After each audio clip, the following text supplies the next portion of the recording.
नमस्कार, आप देख रहे हैं न्यूज इंडिया और मैं हाजिर हूं आपके साथ ऋतिक ठाकुर। देश के यशस्वी प्रधानमंत्री नरेंद्र मोदी के मन की बात का 123वां एपिसोड। प्रधानमंत्री नरेंद्र मोदी अपने विचार साझा कर रहे हैं, सुनिए।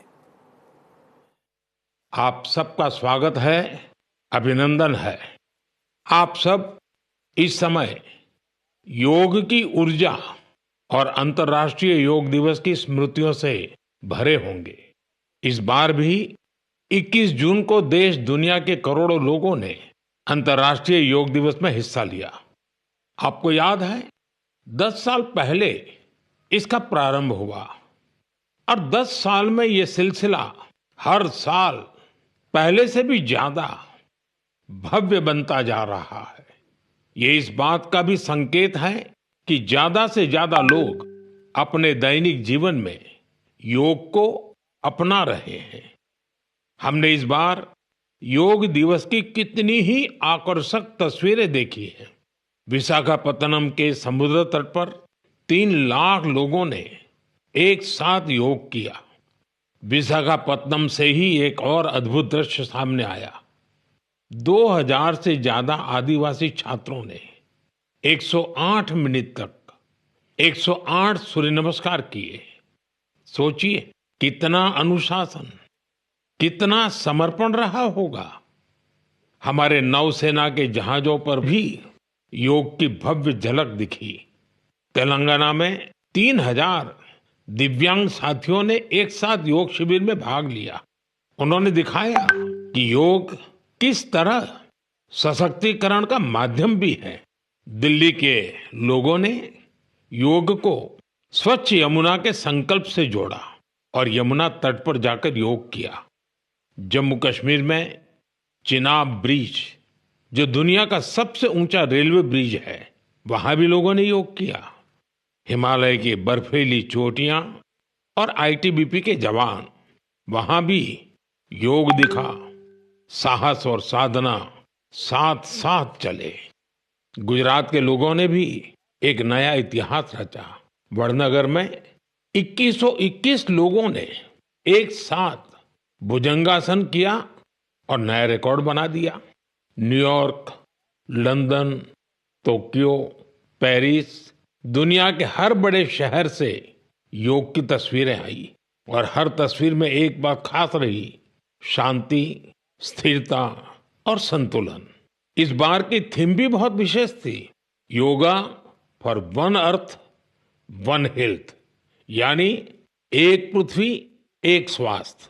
ये सिर्फ एक नारा नहीं है, एक दिशा है जो हमें वसुधैव कुटुंबकम का एहसास कराती है। मुझे विश्वास है इस बार के योग दिवस की भव्यता ज्यादा से ज्यादा लोगों को योग को अपनाने के लिए जरूर प्रेरित करेगी। मेरे प्यारे देशवासियों, जब कोई तीर्थ यात्रा पर निकलता है तो एक ही भाव सबसे पहले मन में आता है: चलो, बुलावा आया है। यही भाव हमारे धार्मिक यात्राओं की आत्मा है। ये यात्राएं शरीर के अनुशासन का, मन की शुद्धि का, आपसी प्रेम और भाईचारे का, प्रभु से जुड़ने का माध्यम है। इनके अलावा इन यात्राओं का एक और बड़ा पक्ष होता है। ये धार्मिक यात्राएं सेवा के अवसरों का एक महाअनुष्ठान भी होती हैं। जब कोई भी यात्रा होती है तो जितने लोग यात्रा पर जाते हैं, उससे ज्यादा लोग तीर्थ यात्रियों की सेवा के काम में जुड़ते हैं। जगह जगह भंडारे और लंगर लगते हैं। लोग सड़कों के किनारे प्याऊ लगवाते हैं। सेवा भाव से ही मेडिकल कैंप और सुविधाओं की व्यवस्था की जाती है। कितने ही लोग अपने खर्च से तीर्थ यात्रियों के लिए धर्मशालाओं की और रहने की व्यवस्था करते हैं। साथियों, लंबे समय के बाद कैलाश मानसरोवर यात्रा का फिर से शुभारंभ हुआ है। कैलाश मानसरोवर यानी भगवान शिव का धाम। हिंदू, बौद्ध, जैन हर परंपरा में कैलाश को श्रद्धा और भक्ति का केंद्र माना गया है। साथियों, 3 जुलाई से पवित्र अमरनाथ यात्रा शुरू होने जा रही है और सावन का पवित्र महीना भी कुछ ही दिन दूर है। अभी कुछ दिन पहले हमने भगवान जगन्नाथ जी की रथ यात्रा भी देखी है। ओडिशा हो, गुजरात हो या देश का कोई और कोना, लाखों श्रद्धालु इस यात्रा में शामिल होते हैं। उत्तर से दक्षिण, पूरब से पश्चिम, ये यात्राएं एक भारत श्रेष्ठ भारत के भाव का प्रतिबिंब है। जब हम श्रद्धा भाव से, पूरे समर्पण से और पूरे अनुशासन से अपनी धार्मिक यात्रा संपन्न करते हैं तो उसका फल भी मिलता है। मैं यात्राओं पर जा रहे सभी सौभाग्यशाली श्रद्धालुओं को अपनी शुभकामनाएं देता हूं। जो लोग सेवा भावना से इन यात्राओं को सफल और सुरक्षित बनाने में जुटे हैं, उन्हें भी साधुवाद देता हूं।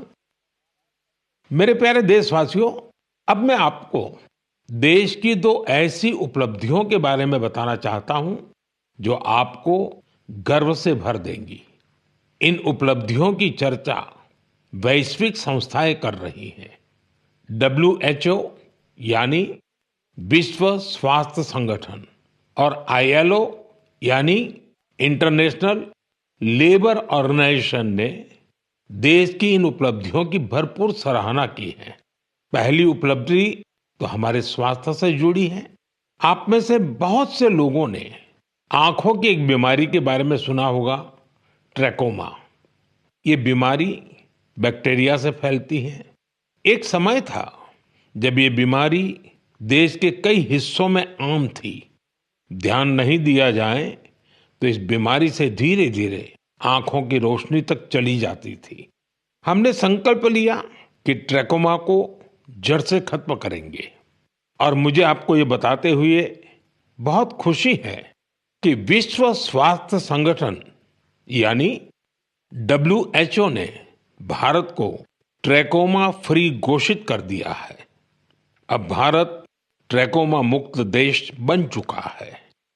ये उन लाखों लोगों की मेहनत का फल है जिन्होंने बिना थके, बिना रुके इस बीमारी से लड़ाई लड़ी। ये सफलता हमारे हेल्थ वर्कर्स की है। स्वच्छ भारत अभियान से भी इसे मिटाने में बड़ी मदद मिली। जल जीवन मिशन का भी इस सफलता में बड़ा योगदान रहा। आज जब घर घर नल से साफ पानी पहुंच रहा है तो ऐसी बीमारियों का खतरा कम हो गया है। विश्व स्वास्थ्य संगठन WHO ने भी इस बात की सराहना की है कि भारत ने बीमारी से निपटने के साथ साथ उसके मूल कारणों को भी दूर किया है। साथियों, आज भारत में ज्यादातर आबादी किसी न किसी सोशल प्रोटेक्शन बेनिफिट का फायदा उठा रही है और अभी हाल ही में इंटरनेशनल लेबर ऑर्गेनाइजेशन ILO की बड़ी अहम रिपोर्ट आई है। इस रिपोर्ट में कहा गया है कि भारत की 64%, 64% से ज्यादा आबादी को अब कोई न कोई सोशल प्रोटेक्शन बेनिफिट जरूर मिल रहा है। सामाजिक सुरक्षा ये दुनिया की सबसे बड़ी कवरेज में से एक है।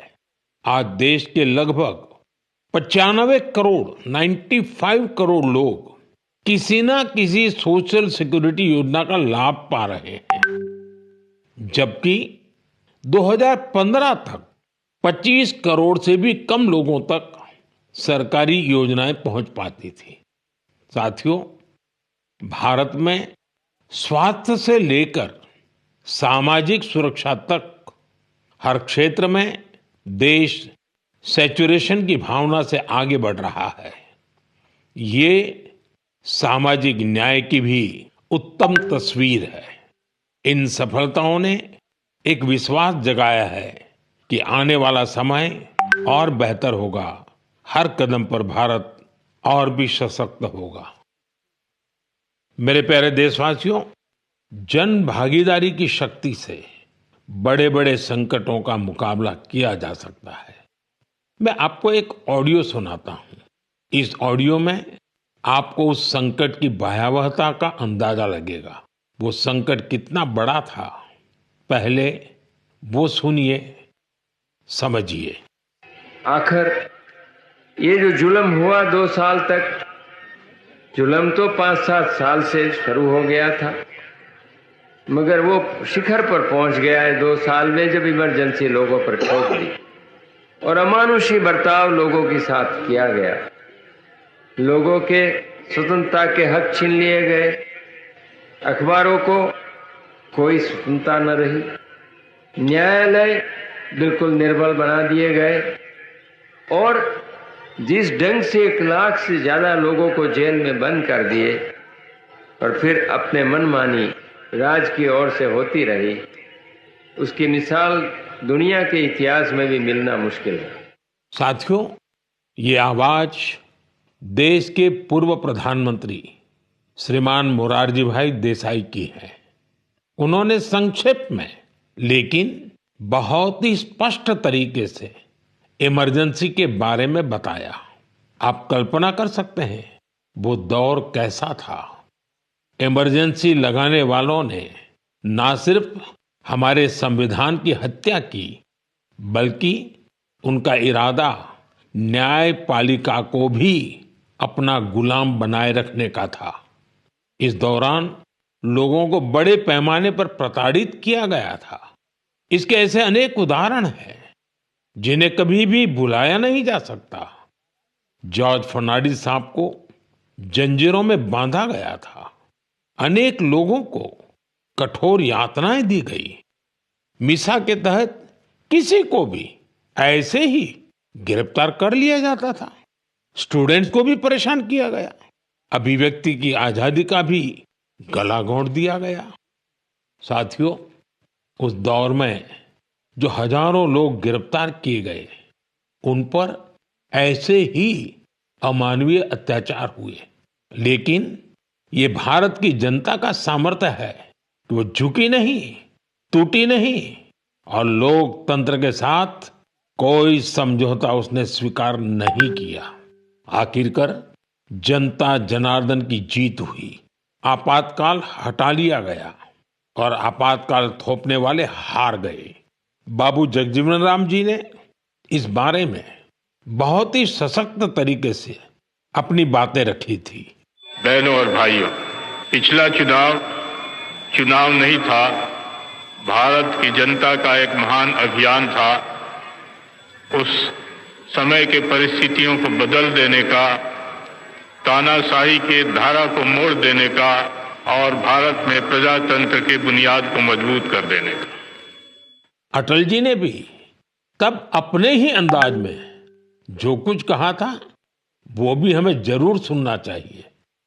बहनों और भाइयों, देश में जो कुछ हुआ उसे केवल चुनाव नहीं कह सकते। एक शांतिपूर्ण क्रांति हुई है। लोक शक्ति की लहर ने लोकतंत्र की हत्या करने वालों को इतिहास के कूड़ेदान में फेंक दिया है। साथियों, देश पर इमरजेंसी थोपे जाने के 50 वर्ष कुछ दिन पहले ही पूरे हुए हैं। हम देशवासियों ने संविधान हत्या दिवस मनाया है। हमें हमेशा उन सभी लोगों को याद करना चाहिए जिन्होंने इमरजेंसी का डटकर मुकाबला किया था। इससे हमें अपने संविधान को सशक्त बनाए रखने के लिए निरंतर सजग रहने की प्रेरणा मिलती है। मेरे प्यारे देशवासियों, आप एक तस्वीर की कल्पना कीजिए। सुबह की धूप पहाड़ियों को छू रही है। धीरे धीरे उजाला मैदानों की ओर बढ़ रहा है और उसी रोशनी के साथ बढ़ रही है फुटबॉल प्रेमियों की टोली। सीटी बजती है और कुछ ही पलों में मैदान तालियों और नारों से गूंज उठता है। हर पास, हर गोल के साथ लोगों का उत्साह बढ़ रहा है। आप सोच रहे होंगे कि कौन सी खूबसूरत दुनिया है। साथियों, ये तस्वीर असम के एक प्रमुख क्षेत्र बोडोलैंड की वास्तविकता है। बोडोलैंड आज अपने एक नए रूप के साथ देश के सामने खड़ा है। यहाँ के युवाओं में जो ऊर्जा है, जो आत्मविश्वास है, वो फुटबॉल के मैदान में सबसे ज्यादा दिखता है। बोडो टेरिटोरियल एरिया में बोडोलैंड कैंप कप का आयोजन हो रहा है। ये सिर्फ एक टूर्नामेंट नहीं है, ये एकता और उम्मीद का उत्सव बन गया है। 3,700 से ज्यादा टीमें, करीब 70,000 खिलाड़ी और उनमें भी बड़ी संख्या में हमारी बेटियों की भागीदारी। ये आंकड़े बोडोलैंड में बड़े बदलाव की गाथा सुना रहे हैं। बोडोलैंड अब देश के खेल नक्शे पर, स्पोर्ट्स के मैप पर अपनी चमक और बढ़ा रहा है। साथियों, एक समय था जब संघर्ष ही यहाँ की पहचान थी। तब यहाँ के युवाओं के लिए रास्ते सीमित थे, लेकिन आज उनकी आंखों में नए सपने हैं और दिलों में आत्मनिर्भरता का हौसला है। यहाँ से निकले फुटबॉल खिलाड़ी अब बड़े स्तर पर अपनी पहचान बना रहे हैं। हालीचरण नार्जारी, दुर्गा बोरो, अपूर्वा नार्जारी, मनबीर बसुमतारी, ये सिर्फ फुटबॉल खिलाड़ियों के नाम नहीं है, ये उस नई पीढ़ी की पहचान है जिन्होंने बोडोलैंड को मैदान से राष्ट्रीय मंच तक पहुंचाया। इनमें से कई ने सीमित संसाधनों में अभ्यास किया, कई ने कठिन परिस्थितियों में अपने रास्ते बनाए और आज इनका नाम लेकर देश के कितने ही नन्हे बच्चे अपने सपनों की शुरुआत करते हैं। साथियों, अगर हमें अपने सामर्थ्य का विस्तार करना है तो सबसे पहले हमें अपनी फिटनेस और वेलबीइंग पर ध्यान देना होगा। वैसे साथियों, फिटनेस के लिए, ओबेसिटी कम करने के लिए मेरा एक सुझाव आपको याद है ना? खाने में 10% तेल कम करो, मोटापा घटाओ। जब आप फिट होंगे तो जीवन में और ज्यादा सुपर हिट होंगे। मेरे प्यारे देशवासियों, हमारा भारत जिस तरह अपनी क्षेत्रीय, भाषाई और सांस्कृतिक विविधता के लिए जाना जाता है, उसी तरह कला, शिल्प और कौशल की विविधता भी हमारे देश की एक बड़ी खूबी है। आप जिस क्षेत्र में जाएंगे वहां की कुछ न कुछ खास और लोकल चीज के बारे में आपको पता चलेगा। हम अक्सर मन की बात में देश के ऐसे यूनिक प्रोडक्ट्स के बारे में बात करते हैं। ऐसा ही एक प्रोडक्ट है मेघालय का एरी सिल्क। इसे कुछ दिन पहले ही जीआई टैग मिला है। एरी सिल्क मेघालय के लिए एक धरोहर की तरह है। यहाँ की जनजातियों ने, खासकर खासी समाज के लोगों ने पीढ़ियों से इसे सहेजा भी है और अपने कौशल से समृद्ध भी किया है। इस सिल्क की कई ऐसी खूबियां हैं जो इसे बाकी फैब्रिक से अलग बनाती हैं। इसकी सबसे खास बात है इसे बनाने का तरीका। इस सिल्क को जो रेशम के कीड़े बनाते हैं, उसे हासिल करने के लिए कीड़ों को मारा नहीं जाता है, इसलिए इसे अहिंसा सिल्क भी कहते हैं।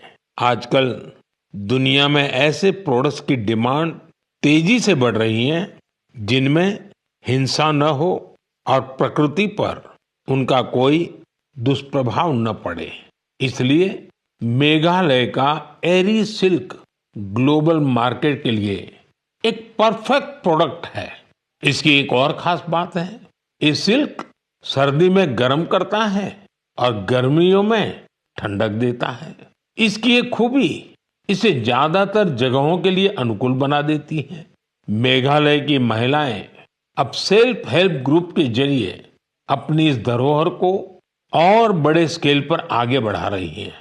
मैं मेघालय के लोगों को एरी सिल्क को जीआई टैग मिलने पर बधाई देता हूं। मैं आप सबसे भी अपील करूंगा, आप भी एरी सिल्क से बने कपड़ों को जरूर ट्राई करें। और हाँ, khadi, handloom, handicraft, vocal for local, इन्हें भी आपको हमेशा याद रखना है। ग्राहक भारत में बने प्रोडक्ट ही खरीदें और व्यापारी भारत में बने प्रोडक्ट ही बेचें, तो आत्मनिर्भर भारत अभियान को नई ऊर्जा मिलेगी। मेरे प्यारे देशवासियों, विमेन लेड डेवलपमेंट का मंत्र भारत का नया भविष्य गढ़ने के लिए तैयार है। हमारी माताएं, बहनें, बेटियां आज सिर्फ अपने लिए ही नहीं बल्कि पूरे समाज के लिए नई दिशा बना रही हैं। आप तेलंगाना के भद्राचलम की महिलाओं की सफलता के बारे में जानेंगे तो आपको भी अच्छा लगेगा। ये महिलाएं कभी खेतों में मजदूरी करती थी, रोजी रोटी के लिए दिन भर मेहनत करती थी। आज वही महिलाएं मिलेट्स, श्री अन्न से बिस्किट बना रही हैं। भद्रादी मिलेट मैजिक नाम से ये बिस्किट हैदराबाद से लंदन तक जा रहे हैं। भद्राचलम की इन महिलाओं ने सेल्फ हेल्प ग्रुप से जुड़कर ट्रेनिंग ली। साथियों, इन महिलाओं ने एक और सराहनीय काम किया है।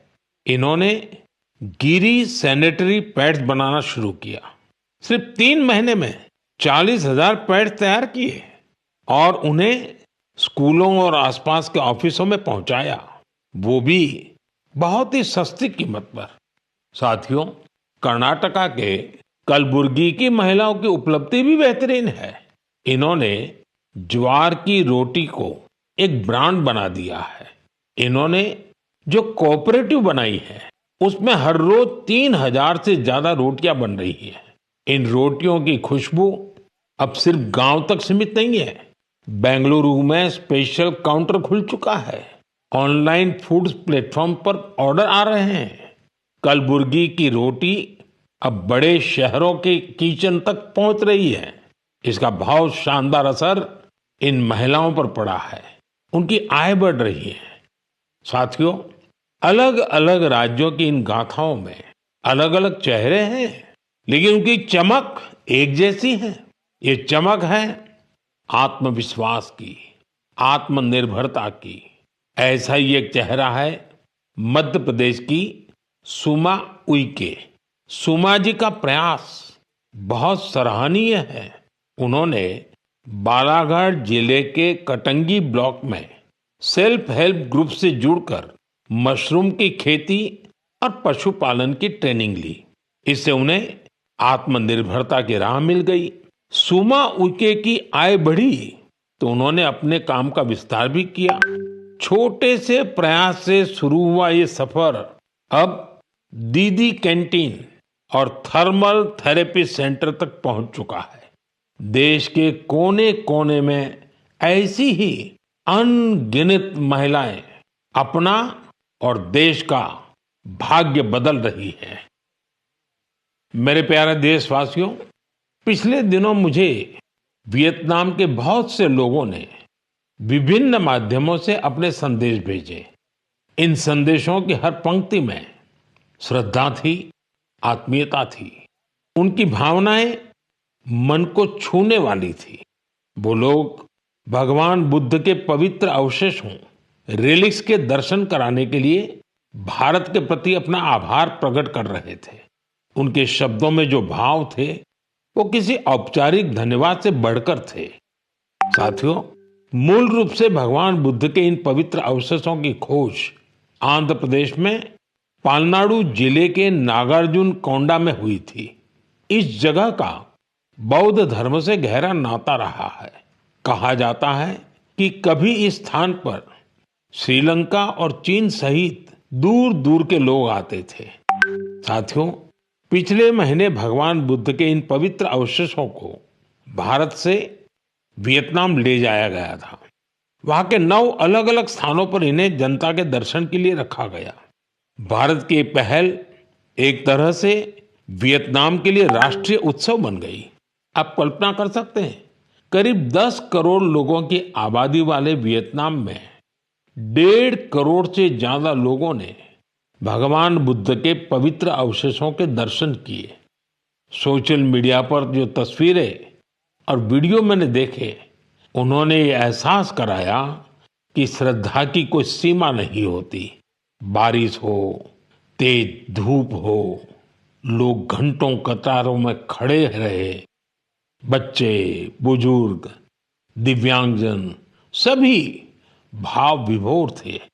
वियतनाम के राष्ट्रपति, उप प्रधानमंत्री, वरिष्ठ मंत्री, हर कोई नतमस्तक था। इस यात्रा के प्रति वहां के लोगों में सम्मान का भाव इतना गहरा था कि वियतनाम सरकार ने इसे 12 दिन के लिए और आगे बढ़ाने का आग्रह किया था। और इसे भारत ने सहर्ष स्वीकार कर लिया। साथियों, भगवान बुद्ध के विचारों में वो शक्ति है जो देशों, संस्कृतियों और लोगों को एक सूत्र में बांधती है। इससे पहले भगवान बुद्ध के पवित्र अवशेष थाईलैंड और मंगोलिया ले जाए गए थे और वहां भी श्रद्धा का यही भाव देखा गया। मेरा आप सभी से भी आग्रह है कि अपने राज्य के बौद्ध स्थलों की यात्रा अवश्य करें। एक आध्यात्मिक अनुभव होगा, साथ ही हमारी सांस्कृतिक विरासत से जुड़ने का एक सुंदर अवसर भी बनेगा। मेरे प्यारे देशवासियों, इस महीने हम सब ने विश्व पर्यावरण दिवस मनाया। मुझे आपके हजारों संदेश मिले। कई लोगों ने अपने आसपास के उन साथियों के बारे में बताया जो अकेले ही पर्यावरण बचाने के लिए निकल पड़े थे और फिर उनके साथ पूरा समाज जुड़ गया। सबका यही योगदान हमारी धरती के लिए बड़ी ताकत बन रहा है। पुणे के श्री रमेश खरमाले जी, उनके कार्यों को जानकर आपको बहुत प्रेरणा मिलेगी। जब हफ्ते के अंत में लोग आराम करते हैं तो रमेश जी और उनका परिवार कुदाल और फावड़ा लेकर निकल पड़ते हैं। जानते हैं कहाँ? जुन्नर की पहाड़ियों की ओर। धूप हो या ऊंची चढ़ाई, उनके कदम रुकते नहीं। वो झाड़ियां साफ करते हैं, पानी रोकने के लिए ट्रेंच खोदते हैं और बीज बोते हैं। उन्होंने सिर्फ 2 महीनों में 70 ट्रेंच बना डाले। रमेश जी ने कई सारे छोटे तालाब बनाए हैं, सैकड़ों पेड़ लगाए हैं। वो एक ऑक्सीजन पार्क भी बनवा रहे हैं। नतीजा ये हुआ कि यहाँ अब पक्षी लौटने लगे हैं, वन्य जीवन को नई सांसें मिल रही हैं। साथियों, पर्यावरण के लिए एक और सुंदर पहल देखने को मिली है गुजरात के अहमदाबाद शहर में। यहाँ नगर निगम ने मिशन फॉर मिलियन ट्रीज अभियान शुरू किया है। लक्ष्य है लाखों पेड़ लगाना। इस अभियान की एक खास बात है सिंदूर वन। यह वन ऑपरेशन सिंदूर के वीरों को समर्पित है। सिंदूर के पौधे उन बहादुरों की याद में लगाए जा रहे हैं जिन्होंने देश के लिए सब कुछ समर्पित कर दिया। यहाँ एक और अभियान को नई गति दी जा रही है, एक पेड़ मां के नाम। इस अभियान के तहत देश में करोड़ों पेड़ लगाए जा चुके हैं। आप भी अपने आप के गांव या शहर में चल रहे ऐसे अभियान में जरूर हिस्सा लीजिए। पेड़ लगाइए, पानी बचाइए, धरती की सेवा कीजिए, क्योंकि जब हम प्रकृति को बचाते हैं तो असल में हम अपनी आने वाली पीढ़ियों को सुरक्षित करते हैं। साथियों, महाराष्ट्र के एक गांव ने भी बड़ी शानदार मिसाल पेश की है। छत्रपति संभाजीनगर जिले की ग्राम पंचायत है पाटोदा। ये कार्बन न्यूट्रल गांव पंचायत है। इस गांव में कोई अपने घर के बाहर कचरा नहीं फेंकता। हर घर से कचरा इकट्ठा करने की पूरी व्यवस्था है। यहाँ गंदे पानी का ट्रीटमेंट भी होता है। बिना साफ किए कोई पानी नदी में नहीं जाता।